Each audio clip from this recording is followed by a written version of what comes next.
ಪರಿಪೂರ್ಣವಾದಂತಹ ಶುಚಿಭೂತವಾಗಿರ್ತಕ್ಕಂಥ ಒಂದು ವಿಚಾರದಲ್ಲಿರಬೇಕು. ನಿತ್ಯ ನಿಯಮ ಬೇಕು. ನಿಯಮ ಅಂದರೆ ನಿಯಮ. ಆ ನಿಯಮ ಇಲ್ಲದ ಜಪ ತಪ ಹೋಮ ಇತ್ಯಾದಿಗಳನ್ನೆಲ್ಲ ಮಾಡುವುದರಲ್ಲಿ ಒಂದು ನಿಯಮ ಬೇಕು. ಆಚೆ ಮನೆಯವರು ಮಾಡ್ತಾರೆ, ಈಚೆ ಮನೆಯವರು ಮಾಡ್ತಾರೆ, ಆ ದೇವಸ್ಥಾನದವರು ಮಾಡ್ತಾರೆ, ಈ ದೇವಸ್ಥಾನ ಮಾಡ್ತಾರೆ, ನಾವು ಬೇಜಾರಿಲ್ಲ. ಅದರಲ್ಲೊಂದು ನಿಯಮಾವಳಿಯನ್ನು ನಾವು ಇಟ್ಟುಕೊಂಡು ಮಾಡಬೇಕು. ಪರಿಶುದ್ಧವಾಗಿರ್ತಕ್ಕಂಥ ವಿಚಾರಧಾರೆಗಳ ಮೂಲಕವಾಗಿ ಪರಂಪರಾಗತ ಬಂದಿರತಕ್ಕಂಥ ಈ ಪದ್ಧತಿಯನ್ನು ಕೂಡ ಅದನ್ನು ಅನುಸರಿಸಿಕೊಂಡು ಅನುಷ್ಠಾನಕ್ಕೆ ತರುವಂಥ ಒಂದು ಪ್ರಯತ್ನ, ಶ್ರದ್ಧೆ ಅದರಲ್ಲಿರಬೇಕು. ಯಾರಿಲ್ಲ ಆರ್ಥಿಕತೆ ತೊಳೆಯದೆ ಒಂದು ಆರ್ತಿ ಮಾಡುವ ಅಂತ ಹೇಳಿದ್ರೆ ಆಗಲಿಕ್ಕೆ ಯಾರು ಇಲ್ಲದಿದ್ದರೂ ನಾವು ತೊಳೆದೇ ಮಾಡಬೇಕು. ಅದಕ್ಕೆ ಶುಚಿಭೂತರಾಗಿ ಮಾಡಬೇಕು. ನಿತ್ಯ ನಿಯಮ ಇಲ್ಲದೆ ಜಪ ತಪ ಹೋಮ ಏನು ಮಾಡಿದರೂ ಕೂಡ ಪ್ರಯೋಜನ ಇಲ್ಲ. ಭಕ್ತಿ ಮಾಡದ ಹರಿ ಪೂಜೆಗೆ ಭಕ್ತಿ ಉಂಟಂತ ಹೇಳ್ತಾರೆ, ಸುಮ್ಮನೆ ಅಂತಃಕರಣ ಪರಿಶುದ್ಧವಾಗಿ ಭಕ್ತಿ ಬೇಕು ಅಲ್ವಾ? ಶರಣಾಗತಿ ಆಗಬೇಕು ಭಗವಂತನಲ್ಲಿ.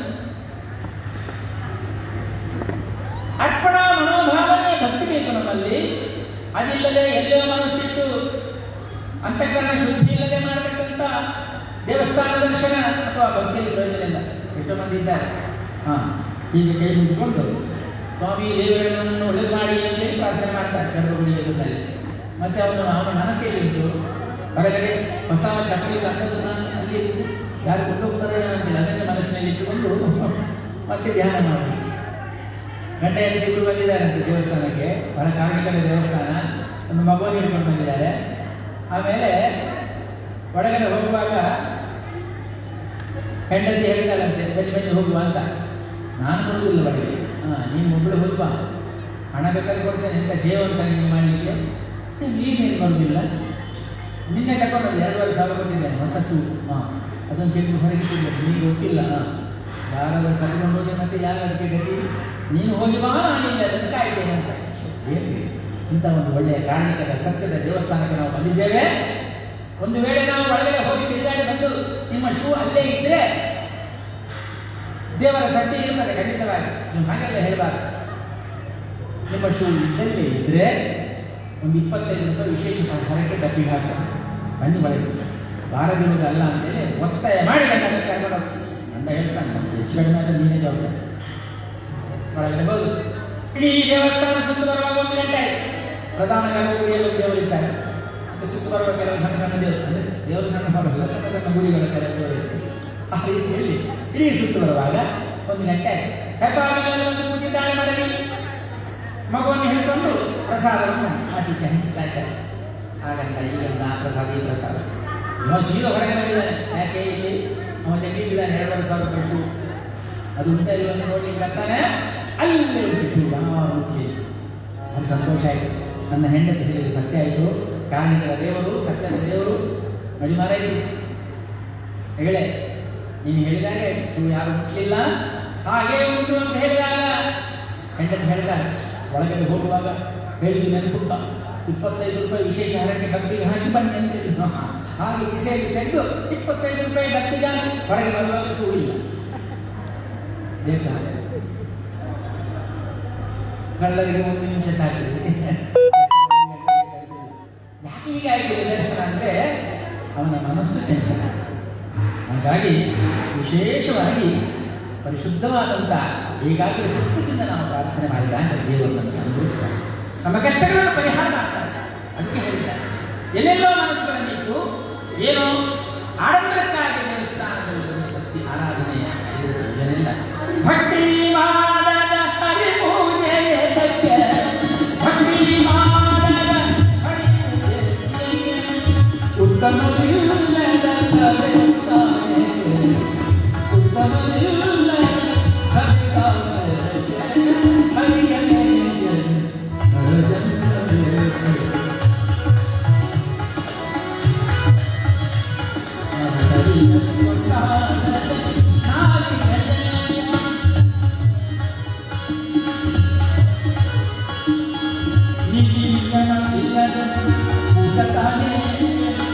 ತಿಳಿದು ಬುದ್ಧಿಯ ಹೇಳದ ಗುರುಬೇಕೆ ಹಣ್ಣಿನವಾಸಿ ಪುರಂದರ ವಿಠಲ ಜರುವ ಮೂರ್ತಿ ನೋಡದ ಕಣ್ಣುಗಳಿಗೆ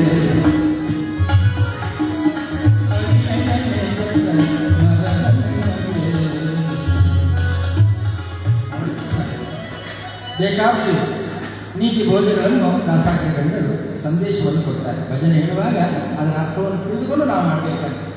ಉತ್ತಮರಿಲ್ಲದ ಸಭೆ ತಾನೇಕೆ ಅಂತ ಒಂದು ಸಭೆ ಅಂತ ಹೇಳಿದ್ರು ಅದರ ವ್ಯವಸ್ಥೆ ಮಾಡುವಾಗ ಇವತ್ತು ಅಧ್ಯಕ್ಷರು ಯಾರು, ಮುಖ್ಯ ಅತಿಥಿಗಳು ಯಾರು ಅಲ್ವಾ, ಆಶಯ ಭಾಷಣಕ್ಕೆ ಯಾರು, ನಿಯೋಜಿತ ಭಾಷಣಕ್ಕೆ ಯಾರು, ಸನ್ಮಾನ ಯಾರಿಗೆ ಮಾಡುವುದು, ಅದೆಲ್ಲವೂ ಕೂಡ ಒಂದು ನಿಯೋಜಿತವಾದಂಥ ವ್ಯವಸ್ಥೆ ಇದೆ. ಎಲ್ಲರೂ ಉತ್ತಮರಾಗಿರಬೇಕು ಅಂದರೆ ಸಭೆಯಲ್ಲಿ ಕೆಲವರು ಹೇಳ್ತಾರೆ ಉತ್ತಮರಿಲ್ಲದ ಸಭೆ ತಾನೇ ಅಂತ. ಎಲ್ಲರೂ ಅವನುತ್ತಮ ಇವನುತ್ತಮ ಅವನುತ್ತಮ ಅಂತ ಒಂದು ಪದಾಧಿಕಾರಿಗಳೆಲ್ಲ ಇರ್ತಾರೆ. ಯಾರನ್ನಾದರೂ ಸೇರಿಸಿ ಒಂದು ಸಭೆ ಮಾಡಲಿಕ್ಕಾಗುದಿಲ್ಲ. ಕೆಲವರು ಮೀಟಿಂಗ್ ಮಾಡ್ತಾರೆ.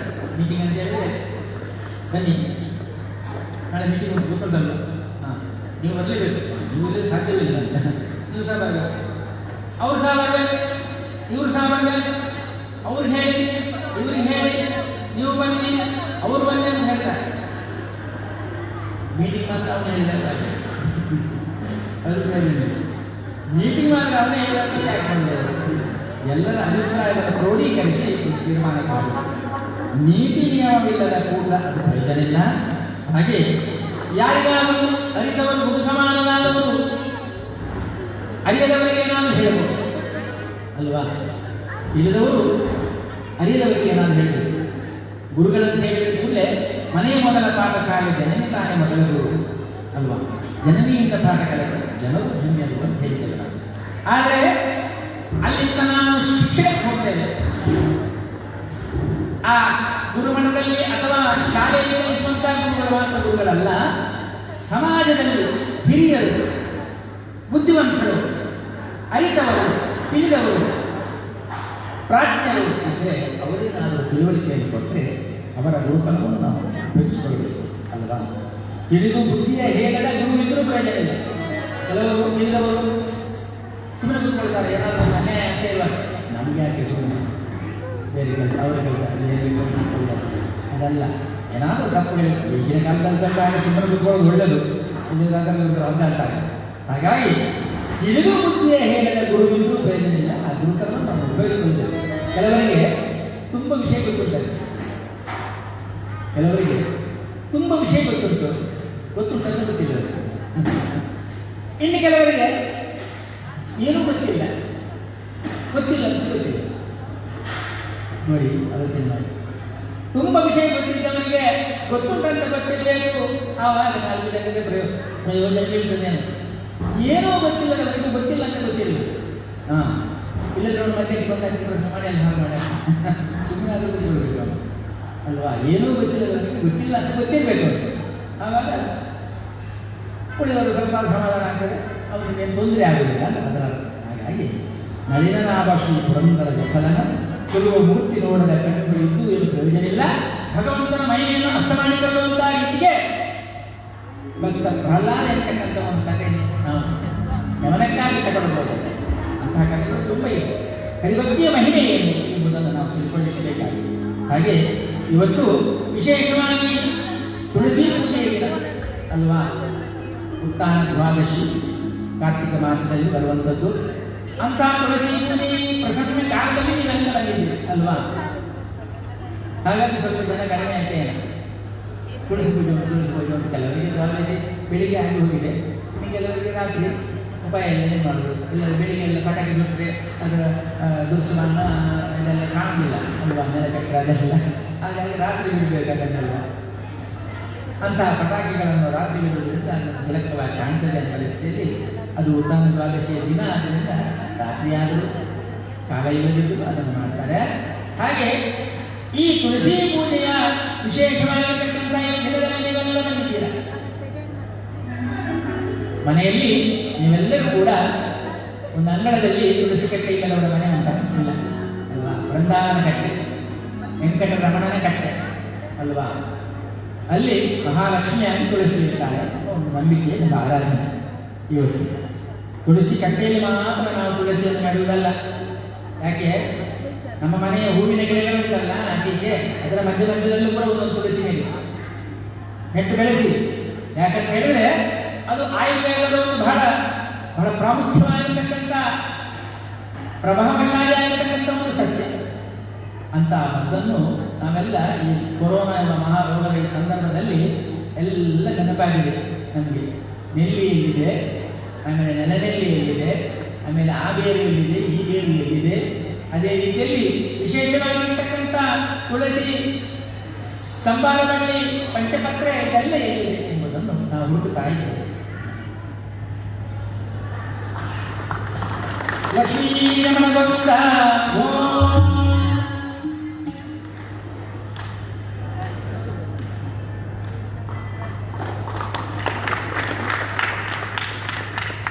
ಕಲಾವಿದರನ್ನು ಗೌರವಿಸಿದಂಥ ಅತಿಥಿಗಳಿಗೆ ನಮನಗಳು. ಅದೇ ರೀತಿ ಕ್ಷೇತ್ರದ ಈ ವ್ಯವಸ್ಥೆಗೂ ಕೂಡ ನಾವು ಆಭಾರಿಯಾಗಿದ್ದೇವೆ.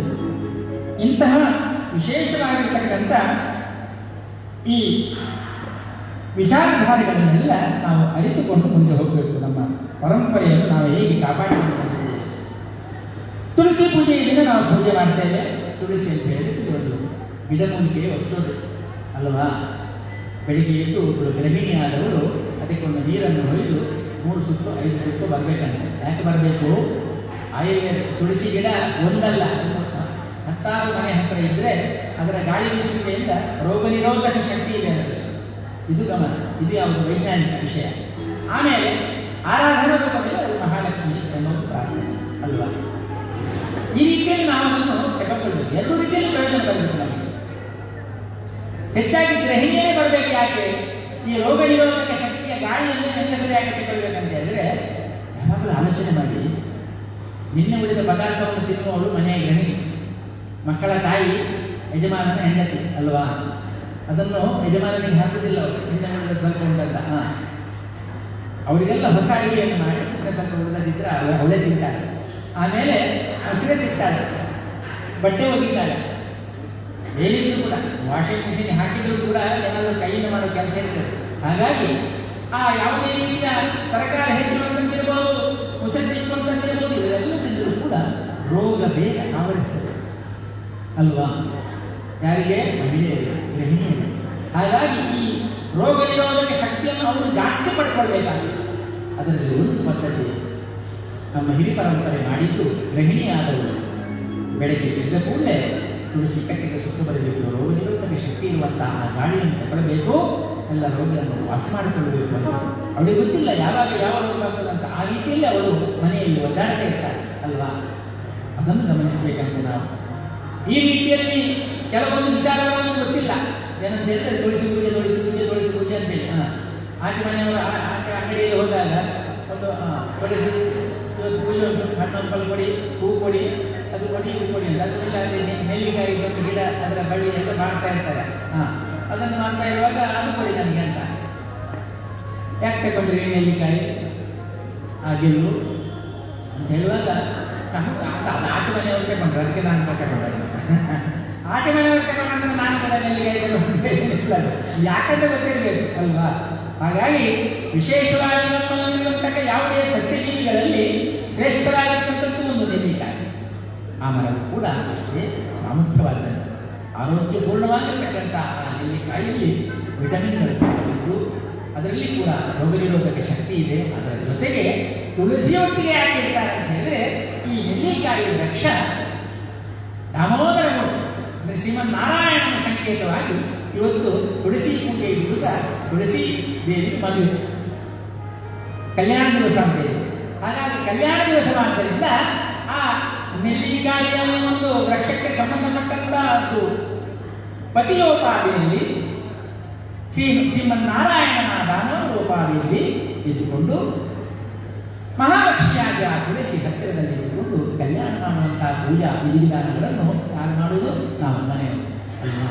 ಬಹಳ ಸುಂದರವಾದಂಥ ಪರಿಕಲ್ಪನೆ ನೋಡಿ. ಅದಕ್ಕಾಗಿ ಪುರಂದರದಾಸರು ಬಹಳ ಸುಂದರವಾಗಿ ಅದನ್ನು ವರ್ಣಿಸಿದ್ದಾರೆ. ಅಂದರೆ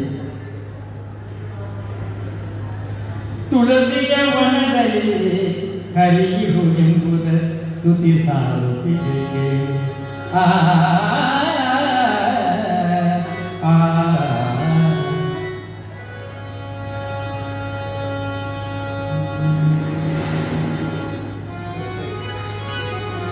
ತುಳಸಿಯ ವನದಲ್ಲಿ ಹರಿಯುವುದೆಂಬುದ ಸ್ತುತಿ ಸಾರುತ್ತಿದೆ ಕೇಳಿ. ತುಳಸಿ ಸ್ಪರ್ಶನನು ದೇಹ ಪಾವನವಾಗುವುದಕ್ಕೆ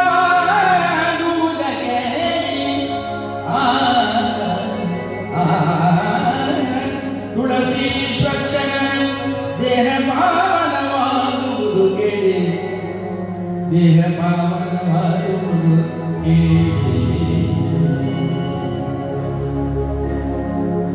ಬೃಂದಾವನವೇ ಮಂದಿರವಾಗಿ ಇಂದಿರ ಶ್ರೀ ತುಳಸಿ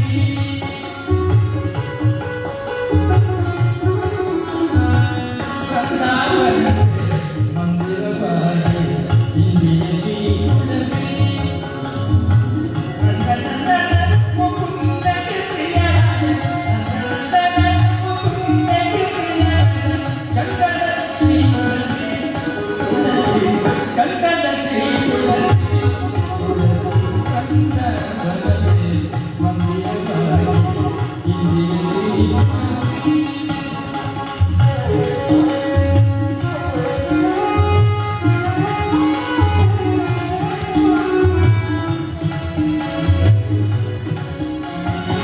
ತಲೆಯೊಳು ಸುಜನದ ಮರೆಯದೆ ಸಕಲ ವರಲಕ್ಷ್ಮೀ ತುಳಸಿ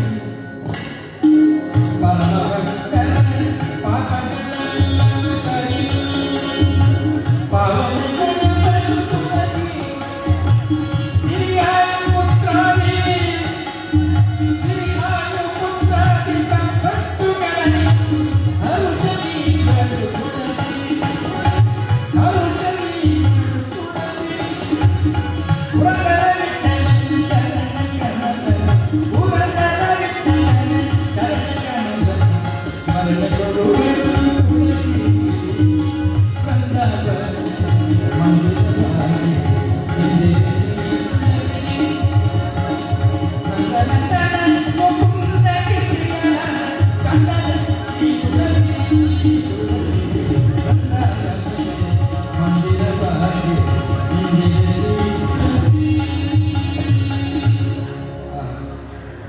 ಬಹಳ ಸುಂದರವಾಗಿ ಹೇಳಿದ್ದಾರೆ. ಆ ತುಳಸಿಯ ಬಗ್ಗೆ ವಿಶೇಷವಾಗಿರ್ತಕ್ಕಂಥ ಈ ಗೀತೆಯನ್ನು ಪುರಂದರದಾಸರು ವರ್ಣಿಸಿದ್ದಾರೆ. ತುಳಸಿಯ ವನದಲ್ಲಿ ಹರಿ ಇಹನೆಂಬುದ ಸ್ತುತಿ ಸಾರುತ್ತಿದೆ. ಹಾಗಾದರೆ ಆ ವನದಲ್ಲಿ ಬೃಂದಾವನ ಕಟ್ಟೆಯಲ್ಲಿ ಈ ಹರಿಯೇ ನೆಲೆಸಿದ್ದಾನೆ ಅಂತ ಹೇಳಿ ಯಾವುದೇ ತಪ್ಪಾಗುವುದಿಲ್ಲ. ತುಳಸಿಯ ಸ್ಪರ್ಶದ ವಿಶೇಷತೆ ಏನಂತ ನಾನು ಆಗಲೇ ಹೇಳಿದೆ ಅಲ್ಲ.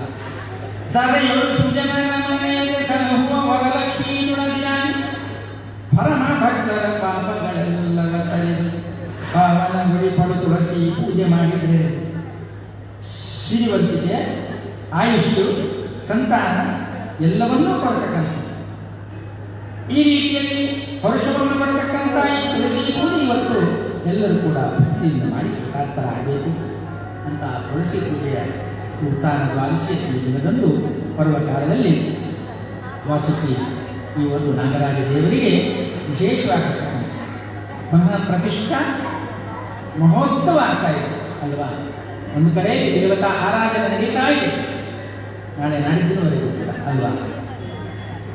ದೇವತಾ ಆರಾಧನೆ, ಮತ್ತೊಂದು ಕಡೆಯಲ್ಲಿ ವಿಶೇಷವಾಗಿರ್ತಕ್ಕಂಥ ಸಮಾರಾಧನೆ, ಅನ್ನ ಪ್ರಸಾದದ ಸಮಾರಾಧನೆ, ಊಟೋಪಚಾರ, ಪ್ರಸಾದ ವಿತರಣೆ. ಇಲ್ಲಿ ವೇದಿಕೆಯಲ್ಲಿ ಮತ್ತೊಂದು ಕಡೆಯಲ್ಲಿ ಕಲಾರಾಧನೆ ಅಲ್ವಾ. ಸಂಗೀತ ಇರಬಹುದು, ಯಕ್ಷಗಾನ ಇರಬಹುದು, ನೃತ್ಯ ಇರಬಹುದು, ಹರಿಕಥೆ ಇರಬಹುದು.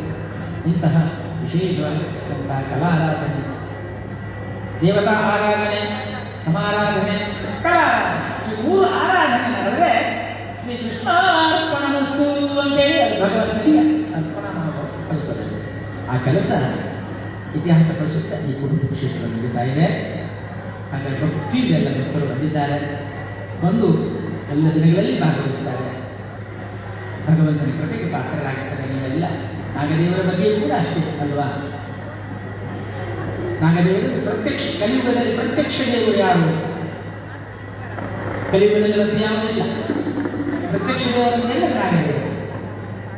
ಆ ನಾಗದೇವರ ಸಂವಿಧಾನಕ್ಕೆ ನೀವೆಲ್ಲ ಬಂದಿದ್ದೀರಿ.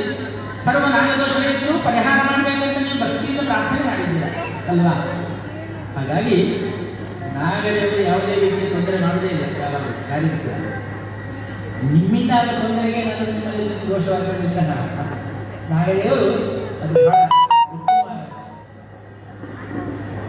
ನಿಜವಾಗಿ ನಾವೆಲ್ಲರೂ ಅದನ್ನು ರಕ್ಷಣೆ ಮಾಡಬೇಕು. ಅದು ಸಿಕ್ಕಿದಾಗ, ಅದು ನೋಡಿದಾಗ ಅದನ್ನು ರಕ್ಷಣೆ ಮಾಡುವಂಥ ರೀತಿಯಲ್ಲಿ ನಾವು ಪ್ರಯತ್ನ ಮಾಡಬೇಕು.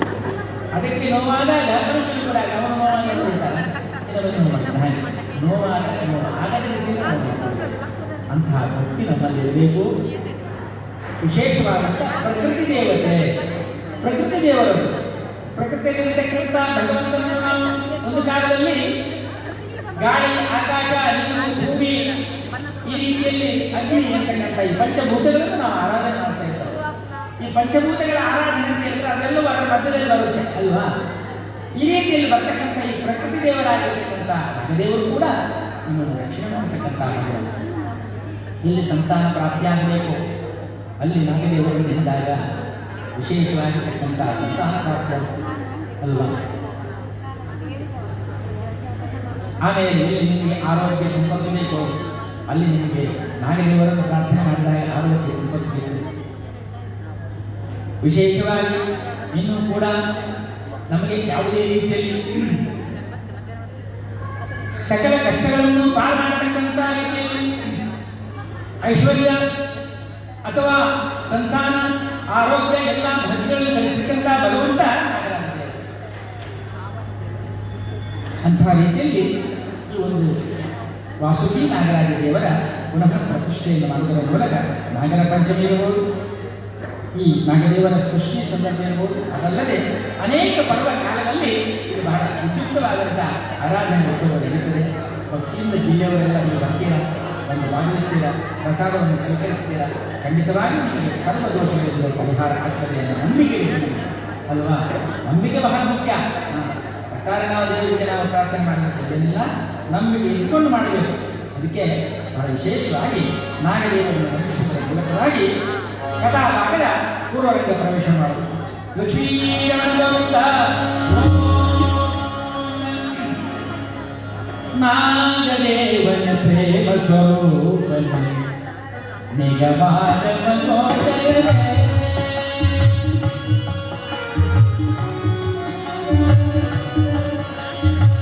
ನಾಗದೇವನ ಪ್ರೇಮ ಸ್ವರೂಪನ ನಿಗಮಾದ ಮನೋದರವೇ ಸುಗುಣ ದಿವ್ಯ ಸಂತಾನ ಪ್ರದಾಯಕ ಸುಗುಣ ದಿವ್ಯ ಸಂತಾನ ಪ್ರದಾಯಕ ಜಗದಗಿಸುವ ಮಣಿ ಜೋಡಿದರೆ ಜಗದಗಿಸುವ ಮಣಿ ಜೋಡಿದರೆ ನಾಗದೇವನ ದೇವ ಸ್ವರೂಪನ ನಿಜವಾದ ಗೋಚರನೇ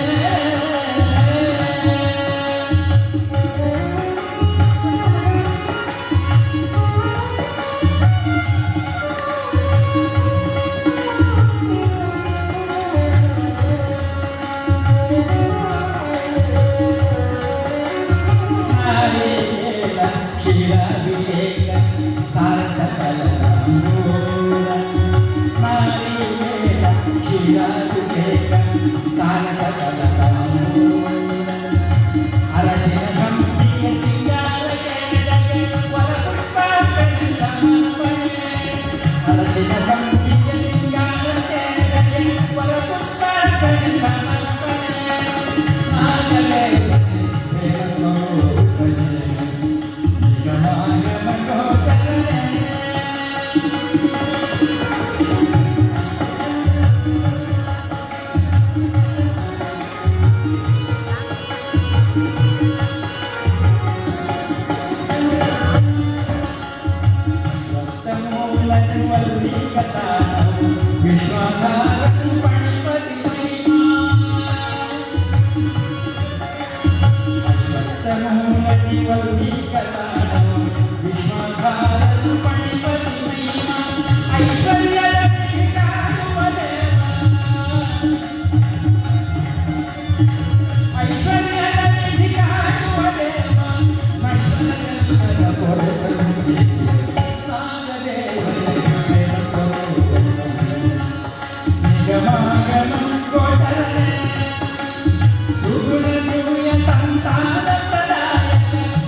ಧನ್ಯವಾದ ನಿತ್ಯಕ್ಕೆ ಗೋವಿಂದ